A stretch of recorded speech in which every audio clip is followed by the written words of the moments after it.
بسم الله الرحمن الرحيم الذين آمنوا بالله ورسله أولئك هم الصديقون والشهداء عند ربهم لهم أجرهم ونورهم صدق الله العظيم وصدق رسوله النبي الحبيب الكريم ونحن على ذلك لمن الشاهد والشاكر والحمد لله رب العالمين مولاي صل وسلم دائما ابدا على حبيبك خير الخلق كلهم اما بعد মুসলিম এবং রব্বুল আলামিন আয়াতে মধ্যে ইরশাদ করছেন الذين آمنوا بالله ورسوله الذين آمنوا যারা ঈমান এনেছে বিল্লাহি আল্লাহর উপর ও রাসূলিহি এবং তার রাসূলের উপর উলাইকা হুমুস সিদ্দিকুন তারা হচ্ছে সিদ্দিক والشهداء এবং শহীদগণ عند ربهم لهم أجرهم তাদের প্রতিপালকের নিকট রয়েছে তাদের জন্য প্রতিদান ওয়া নূরুহুম এবং তাদের জ্যোতি। আল্লাহ রাব্বুল আলামিন এখানে সিদ্দিক কারা তাদের সংজ্ঞা দিয়েছেন যারা সত্যিকার অর্থে আল্লাহ এবং রাসূলের উপর ঈমান এনেছে, সত্য বিষয়ের উপর ঈমান এনেছেন, তাদেরকে সিদ্দিক বলা হচ্ছে। মুফাসসিরিন ইসলাম রিদওয়ানুল্লাহি তাআলা আলাইহিম আজমাইন আয়াতের ব্যাখ্যায় বলেছেন সত্যিকার অর্থে প্রকৃতপক্ষে সিদ্দিক যথাযথভাবে যাদের জন্য প্রযোজ্য হবে তারা হচ্ছেন সাহাবায়ে কেরাম।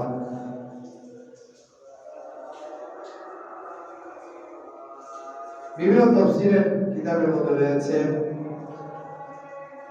সিদ্দিকদের মধ্যে অগ্রগণী যারা অগ্রভূমিকা রয়েছেন তাদের সাহাবায়ে কেরামদের মধ্যে ৮ জনের একটি তালিকা তাফসীরের কিতাবের মধ্যে রয়েছে এসেছে। আর এই সিদ্দিকদের মধ্যে সর্বপ্রথম যিনি হচ্ছেন হযরত আবু বকর সিদ্দিক রাদিয়াল্লাহু তাআলা আনহু।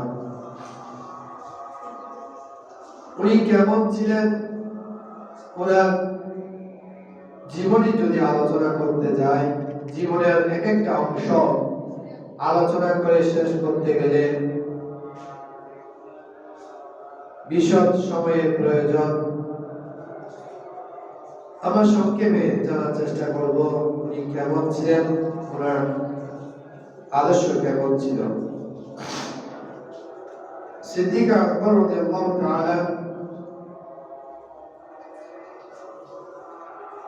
ওনার নাম আব্দুল্লাহ। ইসলাম ধর্ম গ্রহণ করার পর ওনার নাম ছিল আব্দুল্লাহ। এর পূর্বে ওনার নাম দেখা যায় আব্দুল কাআবা। তার এই নামকরণের পিছনে একটি কারণ রয়েছে। তার আম্মা জান উম্মুল খায়র সালমা এবং বাবার নাম আবু কুহাফা। আবু কুহাফা এবং উম্মে সালমা ওনাদের বংশের মধ্যে সিদ্দিক আকবর রাদিয়াল্লাহু তাআলা আনহু জন্মগ্রহণ করার পূর্বে আরো কয়েকজন সন্তান জন্মগ্রহণ করেছিল, কিন্তু কেউ দীর্ঘ হায়াত পায়নি। জন্মগ্রহণ করার কিছুদিন পর ইন্তেকাল করেছে, মারা গিয়েছে। এই জন্য ওনার আম্মা জান মান্যত করেছেন যদি আমার এই সন্তান জীবিত থাকে তাহলে আমার এই সন্তানকে আমি আল্লাহর রাস্তায় কুরবানি করে দেব, আল্লাহর খানায় কাবার জন্য আমি উৎসর্গ করে দেব। এই জন্য ওনাকে আব্দুল কাবা ওনার নাম রেখেছিলেন ওনার স্বজনরা। আর উনি যখন ইসলাম ধর্ম গ্রহণ করেছেন ওই নাম পরিবর্তন করে তার নাম রাখা হয়েছিল আব্দুল্লাহ। ওনার অনেক উপাধি রয়েছে, সিদ্দিক, আতিক, এবং তার উপনাম হচ্ছে আবু বকর।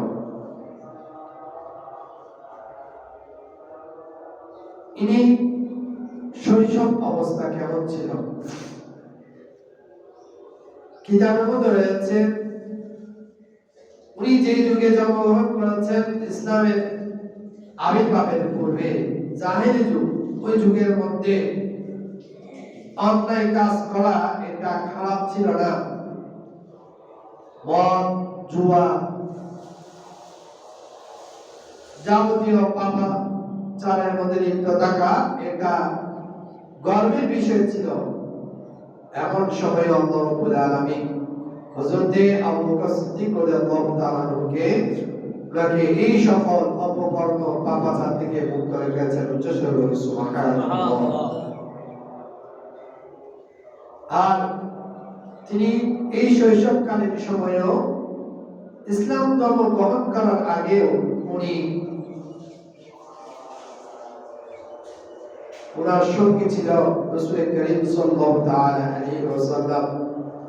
তখনও যদিও বা নবুয়ত প্রকাশিত হয়নি, তিনি তার শৈশবকাল থেকে রাসূল করিম সাল্লাল্লাহু তাআলা আলাইহি ওয়াসাল্লামের সহচর্য ছিলেন। তিনি আরবের বিখ্যাত ব্যবসায়ী ছিলেন। তিনি ব্যবসা বাণিজ্য পরিচালনা করতেন। তিনি একবার সিরিয়ায় গমন করলেন ব্যবসা বাণিজ্য করার জন্য। তিনি হঠাৎ স্বপ্ন দেখলেন চন্দ্র সূর্য তার কোলের মধ্যে পড়ল। তিনি চন্দ্র সূর্যকে তার কাপড় দ্বারা জড়িয়ে ধরলেন। প্রতিমধ্যে যখন সিদ্দিক আকবর রাদিয়াল্লাহু তাআলা এই স্বপ্ন দেখলেন, তিনি এই স্বপ্নের ব্যাখ্যা জানার জন্য ওই তার যাত্রার সফরকালের মধ্যে তৎকালীন বিজ্ঞ পাদ্রীর নিকট গেলেন। তিনি জানতে চাইলেন যে আমি এক আশ্চর্যজনক স্বপ্ন দেখলাম, এই স্বপ্নের ব্যাখ্যা কি হতে পারে? ওই পাদ্রী তাকে বললেন যে তোমার নাম কি, তোমার বংশ কি, তুমি কোন জায়গা থেকে এসেছো? সকল বিষয় জানার পর সিদ্দিক আকবর রাদিয়াল্লাহু তাআলা কে ওই পাদ্রী বললেন, তোমার জন্য শুভ সংবাদ, তুমি অত্যন্ত ভাগ্যবান ব্যক্তি। আমি তাওরাত ইনজিল কিতাবের মধ্যে পেয়েছি তোমার এই বংশের মধ্যে যিনি আখির জামানার নবী হবেন, ওই নবী তশরীফ আনবেন। ওই নবীর সর্বপ্রথম যিনি ওই নবীর উপর ইসলাম ধর্ম গ্রহণ করবে, ওই নবীর উপর ঈমান আনবে, ওই ব্যক্তি হবে তুমি। তুমি হবে তার সর্বপ্রথম সাহাবী, তার সঙ্গে সর্বপ্রথম মুসলিম, ওই নবীর উপর ঈমান আনয়নকারী, এবং তুমি তার প্রথম প্রধান খলিফা হবে। উচ্চস্বরে বলুন সুবহানাল্লাহ। হযরত সিদ্দিক আকবর রাদিয়াল্লাহু তাআলা যখন এই সংবাদ শুনলেন, তিনি আত্মহারা হয়ে গেলেন, তিনি আনন্দিত হলেন। তিনি ব্যবসা বাণিজ্য শেষ করে তিনি যখন সিরিয়া থেকে রওনা দিলেন, সর্বপ্রথম গিয়ে তার বন্ধু রাসূল করিম সাল্লাল্লাহু তাআলা আলাইহি ওয়াসাল্লামের সাথে সাক্ষাৎ করতে গেলেন।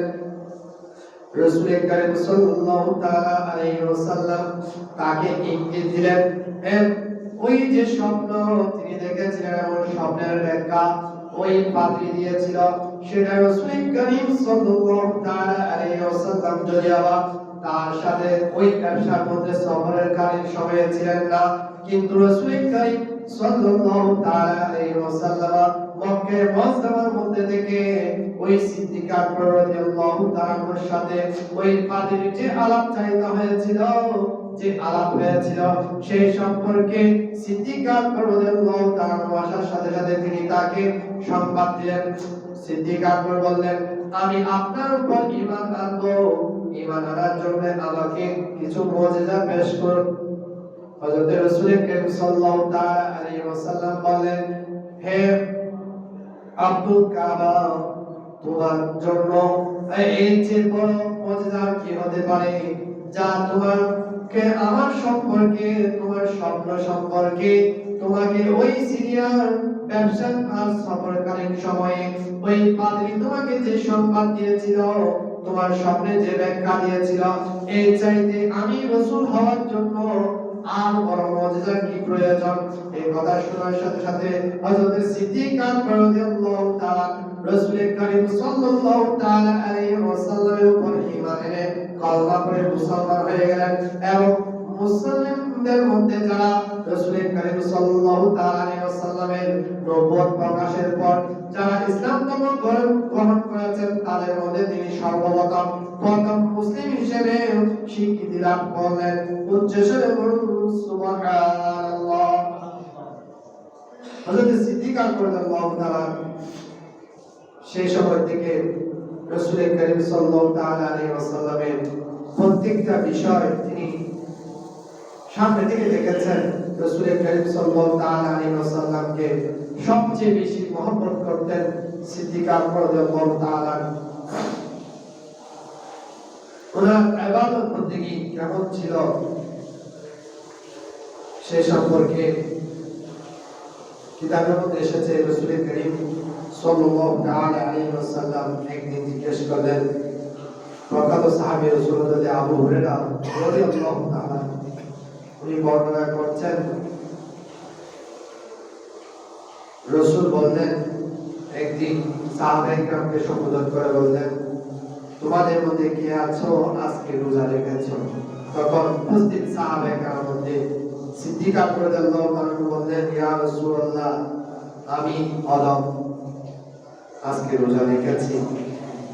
সুম্মা ক্বাল আইয়ুকুম সাল্লাল জানাজা, তোমাদের মধ্যে কে আছো যে আজকে জানাজার নামাজ আদায় করেছো, জানাজার নামাজ পড়েছো? সিদ্দিক আকবর বললেন, ইয়া রাসূলুল্লাহ, আমি বলেছি। এরপর আবার জিজ্ঞেস করলেন, হে আমার সাহাবায়ে কেরাম, তোমাদের মধ্যে কে আছো যে আজকে কোনো একজন মিসকিনকে, অসহায় মানুষকে খাবার দান করেছো, খাবারের ব্যবস্থা করেছো? রাসূল এই কথা বলার সাথে সাথে সিদ্দিক আকবর বললেন, ইয়া রাসূলুল্লাহ, আমি অদম মিসকিনকে আজকে, অসহায় ব্যক্তিকে খাবার দান করেছি। রাসূল আবার জিজ্ঞাসা করলেন, আইয়ুকুম যারাল মারিদ, তোমাদের মধ্যে কে আছো যে আজকে অসুস্থ ব্যক্তিকে সেবা করেছো? হযরত সিদ্দিক আকবর বললেন, ইয়া রাসূলুল্লাহ, আমি অসুস্থ ব্যক্তির সেবা করার সুযোগ হয়েছে। রাসূল বলেন, যে ব্যক্তির কাছে এই ধরনের এই গুণাবলীগুলো পাওয়া যাবে, যে ব্যক্তির কাছে একত সমন্বিত হয়েছে, সেই ব্যক্তি দাখালাল জান্নাহ, সেই ব্যক্তি অবশ্যই জান্নাতের মধ্যে প্রবেশ করবে। সুবহানাল্লাহ।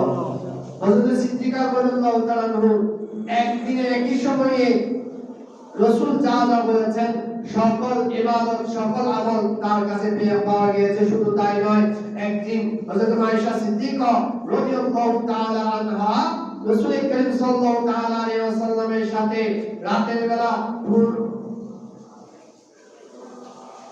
পূর্ণিমা চাঁদ উদয় হয়েছে এমন রাতের বেলা রাসূলের সাথে গমন করছিলেন।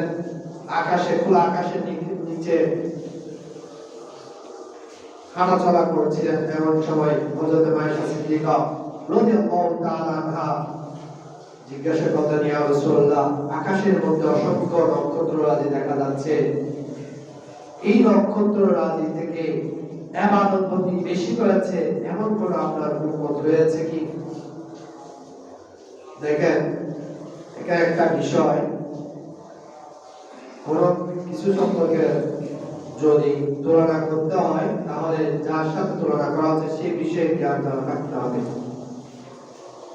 আকাশের মধ্যে লক্ষ লক্ষ তারকা রয়েছে, কোন বিজ্ঞানী এই পর্যন্ত গবেষণা করে বলতে পারেনি যে আকাশের মধ্যে এতগুলো নক্ষত্র রয়েছে। রাসূল করিম সাল্লাল্লাহু তাআলা আলাইহি ওয়াসাল্লাম মুহূর্তের মধ্যে চিন্তা না করে বলে দিলেন, হ্যাঁ রয়েছে। মায়েশা সিদ্দিকা বললেন, ইয়া রাসূলুল্লাহ সেটা কি? রাসূল বললেন, ওমর ইবনে খাত্তাব। তাহলে বোঝা গেল আকাশের মধ্যে কতটা তারকা রয়েছে সেটার নাম আল্লাহ রাব্বুল আলামিন রাসূল করিম সাল্লাল্লাহু তাআলা আলাইহি ওয়াসাল্লামকে দিয়েছেন, এবং উম্মতের আমল কার আমল কতটুকু সেটা হিসাব করার সেই জ্ঞানও আল্লাহ রাব্বুল আলামিন রাসূল করিম সাল্লাল্লাহু তাআলা আলাইহি ওয়াসাল্লামকে দান করেছেন। এইজন্য রাসূল বলছেন, আকাশে যতগুলো তারকা রয়েছে তার চেয়ে বেশি আমল করেছে আমার বান্দা হচ্ছে ওমর ইবনে খাত্তাব। উচ্চস্বরে বলুন সুবহানাল্লাহ। হযরত মায়েশা সিদ্দিকা রাদিয়াল্লাহু তাআলা এই কথা শোনার সাথে সাথে তার চেহারা মলিন হয়ে গেল। রাসূল বুঝতে পারলেন, হে আয়েশা, আমি প্রশ্নের জবাব দেওয়ার সাথে সাথে তোমার চেহারা মলিন হলো কেন? তুমি কি মনে করেছো আমি এই তোমার প্রশ্নের জবাবের মধ্যে তোমার বাবার নাম বলবো? হযরত মায়েশা সিদ্দিকা বলেন, ইয়া রাসূলুল্লাহ, হ্যাঁ আমি মনে করেছিলাম আপনি আমার এই প্রশ্নের জবাবের মধ্যে আমার আব্বাজান আবু বকর সিদ্দিকের নাম বলবেন, কারণ আমার দেখার মধ্যে তার ইবাদত বন্দেগীর মধ্যে কোনো কমতি ছিল না। রাসূল করিম সাল্লাল্লাহু তাআলা আলাইহি ওয়াসাল্লাম বললেন, হে আয়েশা, তুমি শুনে রাখো, তোমার আব্বার তো কোনো তুলনা হয় না। তোমার আব্বা আর হিজরতের রাতে যে কষ্ট করেছে, আমি রাসূলের সাথে হিজরতের রাতে যে সঙ্গী ছিলাম, আমি রাসূলের সাথে ওই হিজরতের রাতে সে যে আমল করেছে, আমার সঙ্গ দিয়েছে, আমাকে সাহায্য করেছে, আমার হিজরতের সফরকারী সঙ্গী হয়েছে, ওই রাতের ইবাদত যদি মিজানের মধ্যে দাড়ি পাল্লার মধ্যে মাপ করা হয়, এক পাল্লার মধ্যে রাখা হয়, আর উমর ইবনে খাত্তাবের সারা জীবনের ইবাদত করতে গিয়ে যদি আরেক পাল্লার মধ্যে রাখা হয়, তাহলে সিদ্দিকা বলেন ওই এক রাতের ইবাদতের আমল, ওই এক রাতের সওয়াব অনেক বেশি হবে। উচ্চস্বরে বলুন সুবহানাল্লাহ। তাহলে সিদ্দিকা রাদিয়াল্লাহু তাআলা ইনি এমন একজন সত্তা, এমন একজন ব্যক্তি যার ইবাদতের কমতি ছিল না। শুধু তাই নয়, হযরত সিদ্দিকা রাদিয়াল্লাহু তাআলার মর্যাদা সম্পর্কে, তার সিফত, তার গুণাবলী সম্পর্কে কোরআনুল কারীমের যদি দৃষ্টি দেই, মুফাসসিরিন আযম ওলামায়ে কেরাম বর্ণনা করেছেন প্রায় কোরআনুল কারীমের 16টি আয়াত হযরত সিদ্দিকা রাদিয়াল্লাহু তাআলার শানে ওনার কারণকে কেন্দ্র করে অবতীর্ণ হয়েছে। সুবহানাল্লাহ। হযরত সিদ্দিকা রাদিয়াল্লাহু তাআলা শুধু ইবাদত বন্দেগী করেছেন এমন নয়, তিনি দানবীরও ছিলেন, তিনি অকাতরে দান করতেন। কোরআনুল কারীমের মধ্যে একটি আয়াত সূরা বাকারা 274 নম্বর আয়াত, এটা নাযিল হওয়ার প্রেক্ষাপট সম্পর্কে এসেছে। হযরত সিদ্দিকা রাদিয়াল্লাহু তাআলা উনি ধর্মান্ধ ব্যবসায়ী ছিলেন, আপনারা শুনেছেন। উনি দিনের বেলা 1000 দিনার আল্লাহর রাস্তায় দান করতেন, রাতের বেলায় 1000 দিনার আল্লাহর রাস্তায় দান করতেন। গোপনে কেউ না জানে মতো 1000 দিনার আল্লাহর রাস্তায় দান করতেন, এবং প্রকাশ্যে 1000 দিনার আল্লাহর রাস্তায় দান করতেন। আল্লাহ রাব্বুল আলামিন এই সিদ্দিকা রাদিয়াল্লাহু তাআলার এই আমল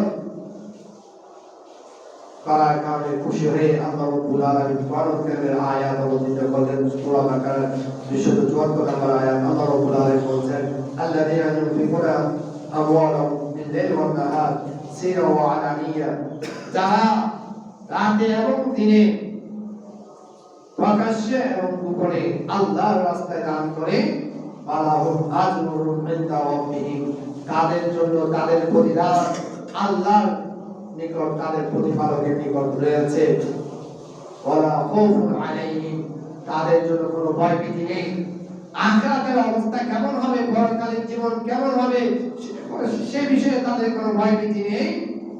ওয়ালা হুম ইয়াহজানুন, এবং তারা দুনিয়াবি কাজের কারণে পরকালে গিয়ে কবর জগতের মধ্যে গিয়ে তারা চিন্তিত হবে না দুনিয়াতে কি আমল করেছে সে আমলের জন্য কবরের জগতের মধ্যে তাদেরকে চিন্তিত হতে হবে না। তাদেরকে আল্লাহ রাব্বুল আলামিন এমন জীবন দান করবেন। সুবহানাল্লাহ। প্যারা হাজির, হযরত সিদ্দিক আকবর রাদিয়াল্লাহু তাআলার অবদান কেমন ছিল, কি অবদান তার ছিল সে প্রসঙ্গে রাসূল বলছেন,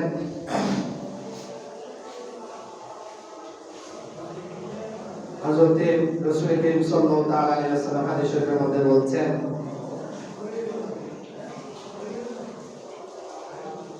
মা লিআহাদিন ইনদানা ইয়াদুন ইল্লা ওয়া কাদ কাফাইনাহু মা খালা ইয়াদা মা খালা আবা বকর।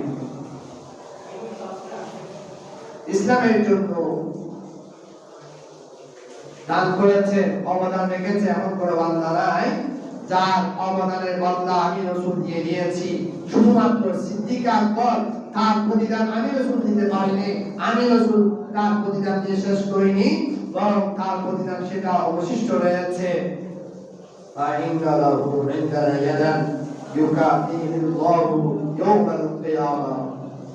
সিদ্দিক আকবরের যে অবদান, সেই অবদানের প্রতিদান আল্লাহ রাব্বুল আলামিন কাল কিয়ামতের ময়দানে আল্লাহ রাব্বুল আলামিন কুদরতে হাতে দান করবেন। সুবহানাল্লাহ।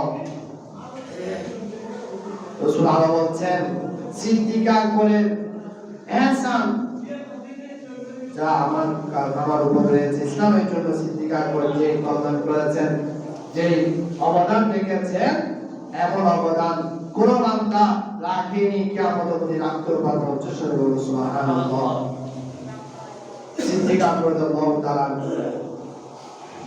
যেমন ইবাদত বন্দি করেছেন, ঠিক তেমনি ভাবে যখন তিনি শাসক ছিলেন, 2 বছর শাসন কার্য পরিচালনা করেছিলেন, মুসলমানদের নেতৃত্ব দিয়েছিলেন, তখন সাহসিকতার সাথে ইসলামী রাষ্ট্রের দায়িত্ব পালন করেছেন। তার দায়িত্ব পালনকারী সময়ে অনেক ঝড় তুফান ইসলামের উপর এসেছিল। নবীর আবির্ভাব থেকে শুরু করে যারা রাসূলুল্লাহ সাল্লাল্লাহু আলাইহি ওয়াসাল্লামের সময়ে যাকাত দিয়েছিল, তারা যাকাত দিতে অস্বীকার করেছিল। এভাবে অসংখ্য বিষয় ফিতনা সৃষ্টি হয়েছিল, যা সিদ্দিক আকবর রাদিয়াল্লাহু তাআলা উনি ওনার সাহসিকতার মাধ্যমে সেগুলোর পালন করেছিলেন এবং সেগুলো পতন করেছিলেন, সেগুলো নিরূপণ করে ইসলামের আদর্শকে, সূর্য আদর্শকে আমাদের মাঝে, বিশ্বের মাঝে তুলে ধরেছিলেন। এবং তার সময়ে বিশ্বের বিভিন্ন জায়গায় ইসলামের বিজয়ের পতাকা উড্ডীন হয়েছিল তার শাসনামলে। তিনি এই মাসের 22 তারিখ তিনি শাহাদাত বরণ ইন্তেকাল করেছিলেন। তিনি শাহাদাতের মর্যাদা লাভ করেছিলেন, যদিও বা তিনি যুদ্ধের ময়দানে ইন্তেকাল করেননি, ঘরের মধ্যে ইন্তেকাল করেছিলেন, কিন্তু তিনি শাহাদাতের মকাম লাভ করেছিলেন। ওই আপনারা শুনেছেন হিজরতের ঘটনা, হিজরতের রাত্রে, হিজরতের সময় তিনি যে গুহার মধ্যে রাসূলুল্লাহ সাল্লাল্লাহু আলাইহি ওয়াসাল্লাম সহ আশ্রয় নিয়েছিলেন, সেই গুহার মধ্যে যে সর্ব রাসূলুল্লাহ সাল্লাল্লাহু আলাইহি ওয়াসাল্লামের দিন লাভ করার জন্য অপেক্ষা করেছিল হাজার হাজার বছর ধরে, একটা ছিদ্র ছিল, যে ছিদ্রের মধ্যে উনি ওনার পায়ের বিদ্যাঙ্গুল দিয়ে চেপেছিলেন, কারণ অন্যান্য ছিদ্রগুলো ওনার কাপড় দিয়ে তিনি ঢেকেছিলেন, শুধুমাত্র একটা ছিদ্র বাকি ছিল, তখন ওনার কাপড় শেষ হয়ে গিয়েছিল, উনি ওনার বিদ্যাঙ্গুল দিয়ে ওই ছিদ্রটা কেটে রেখেছিলেন, বন্ধ করে রেখেছিলেন। ওই সর্প যখন রাসূলুল্লাহ সাল্লাল্লাহু আলাইহি ওয়াসাল্লামের গান শুনতে পেল, সে অনুভব করতে পারলো, তখন সে বুঝতে পারলো যে এখানে রাসূল করিম সাল্লাল্লাহু আলাইহি ওয়াসাল্লাম প্রবেশ করেছেন। সেজন্য সেই রাসূলের আকাঙ্ক্ষায়, যে রাসূলের জন্য তিনি সাক্ষাতের জন্য অবস্থান করছিল, সেই রাসূলের জন্য, সেই রাসূলকে দেখার জন্য সে ছিদ্র যেগুলো করে রেখেছিল, সেগুলোর মধ্যে এক একটা দিয়ে সে বের হওয়ার জন্য চেষ্টা চালানোর পর সে দেখতে পেল সবগুলো ছিদ্র বন্ধ এবং শক্তভাবে বন্ধ করে দেওয়া আছে। একটা চিত্র রয়েছে, সেটা একটু নরম নরম রয়েছে। সে চিন্তা করলো এই চিত্র দিয়ে হয়তো আর বের হতে পারবো, সেই জন্য সে ইচ্ছা সত্ত্বেও সে ওই চিত্রের মধ্যে যে সিদ্দিক রাদিয়াল্লাহু তাআলা বিদ্যাগুণ দিয়ে চেপে রেখেছিলেন পায়ে, সেখানে সে আঘাত করলো। আঘাত করার সাথে সাথে সিদ্দিক রাদিয়াল্লাহু তাআলা ওই আঘাতের কারণে, দংশনের কারণে তার পা সরিয়ে ফেললেন। এবং এমন অবস্থায় রাসূলুল্লাহ সাল্লাল্লাহু আলাইহি ওয়াসাল্লাম সিদ্দিক রাদিয়াল্লাহু তাআলা না রানের মধ্যে, কুলের মধ্যে আরাম করছিলেন। হঠাৎ করে সিদ্দিক রাদিয়াল্লাহু তাআলা ওই বিষের যন্ত্রণার কারণে সিদ্দিক করেন অজান্তে তার চোখের পানি রাসূলুল্লাহ সাল্লাল্লাহু আলাইহি ওয়াসাল্লামের গায়ের মধ্যে পড়ার সাথে সাথে রাসূলুল্লাহ সাল্লাল্লাহু আলাইহি ওয়াসাল্লামের ঘুম ভেঙে গিয়েছিল। তখন জিজ্ঞাসা করলো, কি হয়েছে তোমার? রাসূলকে বললেন সিদ্দিক আকবর, ইয়া রাসূলুল্লাহ, আমাকে সর্প দংশন করেছে। তখন রাসূল বললেন, কোথায়? তখন রাসূলুল্লাহ সাল্লাল্লাহু আলাইহি ওয়াসাল্লাম আপন থুতু মুবারক তার ওই বিদ্যাগুলোর মধ্যে দেওয়ার সাথে সাথে ওই বিদ্যাগুলোর বিষ ক্রিয়া তখন ভালো হয়ে গিয়েছিল। সেই বিষ ক্রিয়া, সেই আঘাতের ফলে তার ইন্তেকালের আগ মুহূর্তে সেটা আবার বেশি উঠেছিল। এটার মাধ্যমে তিনি শাহাদাতের মর্যাদা লাভ করেছিলেন।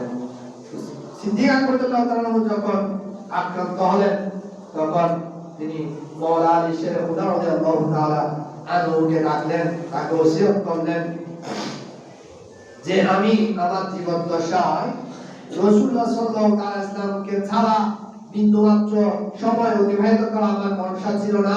আমি সর্বদা রাসূল করিম সাল্লাল্লাহু আলাইহি ওয়াসাল্লামের সাথে অবস্থান করেছিলাম। আমি চাই আমার ইন্তেকালের পরও আমি রাসূলের সাথে অবস্থান করার জন্য। আমার ইন্তেকালের পর, আমার জানাজার নামাজের পর আমার খাতিয়া, আমার লাশকে রাসূলুল্লাহ সাল্লাল্লাহু আলাইহি ওয়াসাল্লামের রওজার সামনে রাখবে। রাসূলুল্লাহ সাল্লাল্লাহু আলাইহি ওয়াসাল্লাম থেকে আরজ করবেন, ইয়া রাসূলুল্লাহ, সিদ্দিক আকবর যিনি আপনার সফরে হাদরে সর্বদা আপনার সঙ্গী ছিলেন, তিনি ইন্তেকালের পরও আপনার সাথে থাকতে চাচ্ছেন। যদি রাসূলের দরবার থেকে আমার জন্য আমি আবু বকরের জন্য নির্দেশনা আসে, তাহলে আমাকে রাসূলের সাথে না, রাসূলের কাছাকাছি না, রাসূলের পায়ে বরাবর আমার মাথা রাখবে। দেখেন সাহাবায়ে কেরামের শিক্ষা। আর আমাদের মধ্যে কিছু মানুষ আছে যারা রাসূলের সমান পরিমাণ বলতে চায়, রাসূলকে আমাদের মতো মানুষ বলে। খেয়াল রাখবেন, রাসূলের সাথে কোনো মানুষের তুলনা হয় না। রাসূল হচ্ছেন অতুলনীয় মহামানব। যেমন রাখবেন, যদিও কোরআনের মধ্যে রয়েছে এটা কোন একটা কারণ বশত, সেটা ভিন্ন কথা, কিন্তু কোন মানব, কোন সাহাবায়ে কেরাম রাসূলকে বলে নাই রাসূল আমাদের মতো। এটা কাফেরদের ভাষা ছিল। সাহাবায়ে কেরামকে রাসূল সাল্লাল্লাহু আলাইহি ওয়াসাল্লাম সম্বোধন করে বলেছিলেন, আইয়ুকুম মিসলি, তোমাদের মধ্যে আমার মধ্যে কে আছো? লাস্তু কাহাদিকুম, আমি তোমাদের কারো মতো নয়। এই জন্য সিদ্দিক আকবর রাসূলের পা মুবারকের নিকটে তার সের মুবারক রাখতে বলেছেন। তো ইন্তেকালের পর তার রাসূলের রওজার কাছে সামনে সিদ্দিক আকবর রাদিয়াল্লাহু তাআলা লাশ মুবারক নিয়ে যাওয়া হলো। ওখান থেকে ইজিন চাইলেন। ইজিন চাওয়ার সাথে সাথে রাসূলের রওজার কাছ থেকে আওয়াজ আসলো, উদখুলুল হাবিবা ইলাল হাবিব ফাইনাল হাবিবা ইলাল হাবিব মুশতাক।